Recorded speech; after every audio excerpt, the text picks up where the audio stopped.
Öyle yeşilleniyor. Biz onu da terbiyecek. Ne gülsen gelin ha. Ne gülsen? Sen neyine dön? Sen daha içi oğlum. Bir kaş yandan o, bir kaş bir.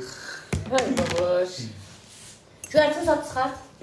Yer göyərtini sadə çıxardacaq hamısını. Sadə nəşiklərini baxmalıyam. Onu mən eləməyim kömək. Çok sinirli oldu.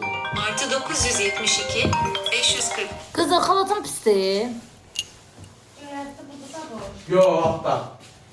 Babacım baxışları. Göyərti də orada. Çox qəşəngdir. Reyhan, doğru, saat çoban salatı qayır. Babaş saç. Artı 972, Bu nədir? 545, Yola ol. 22, Tanımıram. 07. Götürmədən ha xarici. Götürmürəm. Babaş saçın uzanır. Hə. Qəşəngdir.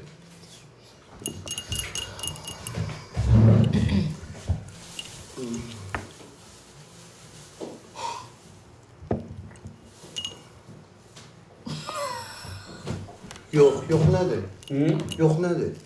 Pisdir yazdım, xalat yazdılar yox. Yox, xalatı qəşəngdir. Arıqlamısan ama mən. Ha.